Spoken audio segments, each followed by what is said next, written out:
Yo, Vycery here.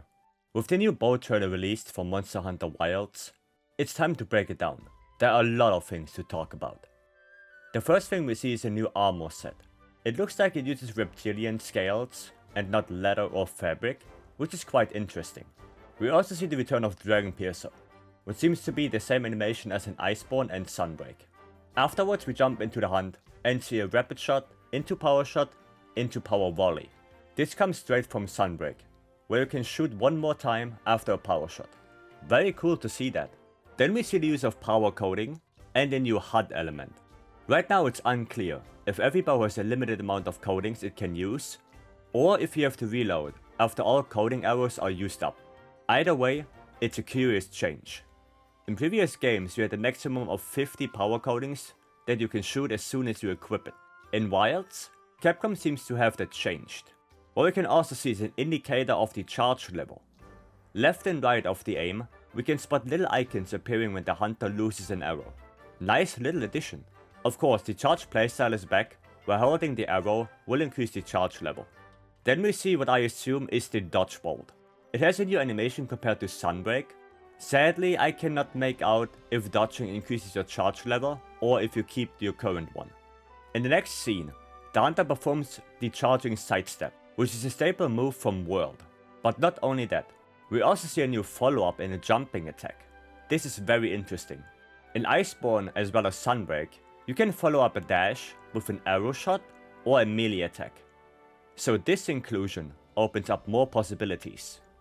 Following that, we can see a completely new addition in the Tracer arrow. There's a lot to unpack here. First, we don't know if Tracer arrows are a limited source like codings. It would make sense to only have a certain amount of them. Secondly, the homing seems quite aggressive. The arrows track as soon as they leave the bow, without any arc. Thirdly, even Dragon Piercer is homing to the Tracer. Here we have a bigger arc, but even if the monster is close, it still makes the Dragon Piercer hit. Lastly, if we look at the power shot, it seems to be 3 arrows, which could indicate the return of shot types. If that's the case, I hope Heavy Bow comes back. One more thing I noticed is after the hunter shoots the Tracer arrow and does a charge sidestep, we don't hear or see the charge level rising.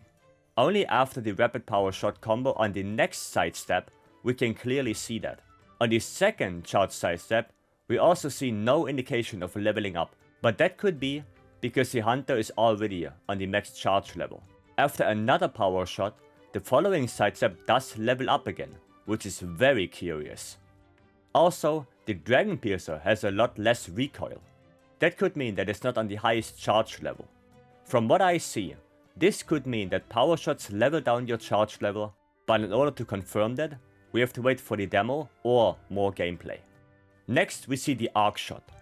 Instead of raining down steel balls that inflict KO damage, in Wired it shoots down arrows. Again, it's not 100% clear. Maybe we see some kind of change to arc shot, like we saw in Sunbreak, where the arc shot depended on the bow you use and has different properties.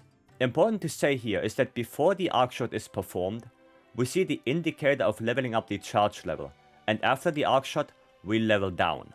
Then again, we see the sidestep without any indication of the charge level going up, since the little icons on the side of the aim are not appearing. Very interesting. After that, the new focus attack is presented. This reminds me a lot of Magic Archer from Dragon's Dogma. You target multiple parts of the monster and shoot a volley of arrows. Those arrows don't do a lot of damage, but the follow-up is where things get spicy. The hunter seamlessly transitions into a Dragon Piercer. The Tracer arrow is still in the head of Doshaguma, and we can see what it looks like to be 2 more Tracer arrows in the front leg. Does that mean we can have multiple Tracer arrows at the same time? After the Dragon Piercer hits, the Tracer explodes for a lot of damage. We see 100 and even 150 damage. Compared to the focus attack damage, that's a big increase. I do wonder if both the focus attack or the Dragon Piercer can be charged. After that we see the return of aerial aim. In this scene, Doshaguma is not aggroed at the hunter, so this could be a sneak or a surprise attack to open the fight.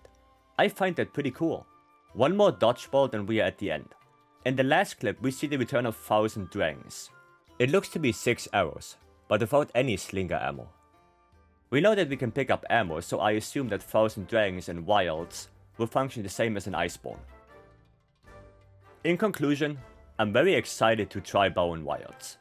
The new attacks and combos are crazy. What we didn't see is quick shot nor any melee attack. Also, the amount of attacks we have makes me think that switch skills might come back. Take that with a grain of salt though. Overall, it looks fantastic. With that said, thanks for watching and I'll see you in the next video. Have a good one.